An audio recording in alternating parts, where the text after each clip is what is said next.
الرحمن السلام علیکم ناظرین، خلیج نیوز اردو اسامہ اقبال میں آپ سب کو خوش آمدید۔ ناظرین، موجودہ حکومت نے سیاستدانوں اور بیوروکریسی کے خلاف نیب کی جو اختیارات ہیں ان میں تبدیلی کرنے کا فیصلہ کر لیا ہے۔ نیب نے کرپشن کے مد میں جو نیب کے اختیارات تھے ان کو تبدیل کرنے کے لیے 31 ترامیم پیش کی گئی ہیں۔ ناظرین، ان ترامیم میں کرپشن کی سزا کو 10 سال سے کم کر کے 5 سال پہ کر دیا گیا ہے۔ اس کا مطلب یہ ہے کہ 5 سال بعد کوئی بھی جو سزا یافتہ ہوگا وہ الیکشن لڑنے کا اہل ہو جائے گا۔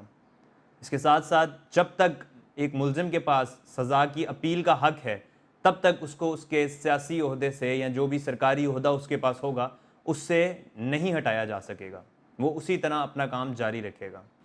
نئی ترامیم کے مطابق ملزمان کو جو گرفتار کرنے کا حق ہے وہ نیب سے لے لیا گیا ہے، اب نیب ان کو گرفتار نہیں کر سکتی۔ اس کے ساتھ ساتھ 5 سال سے زائد اگر کسی نے فراڈ کیا ہوا ہے یا کوئی فراڈ ٹرانزیکشن کی ہوئی ہے تو اس پر بھی کوئی کسی قسم کا کیس نہیں چلایا جا سکے گا۔ اس کا مطلب یہ ہوا کہ اگر آپ نے 5 سال پہلے کوئی بدعنوانی یا کوئی بھی غلط ٹرانزیکشن یا کسی کے ساتھ بھی کسی قسم کا فراڈ کیا ہے تو آپ پر کسی قسم کی کارروائی نہیں ہو سکے گی 5 سال بعد۔ ناظرین، سب سے جو دلچسپ ترمیم ہے اس میں وہ یہ ہے کہ اب جو بارز ثبوت ہے وہ ملزم کی بجائے نیب کو فراہم کرنا ہوگا، اور اگر نیب اس کو فراہم کرنے میں ناکام رہتی ہے تو کسی قسم کی کوئی کارروائی نہیں ہو سکے گی۔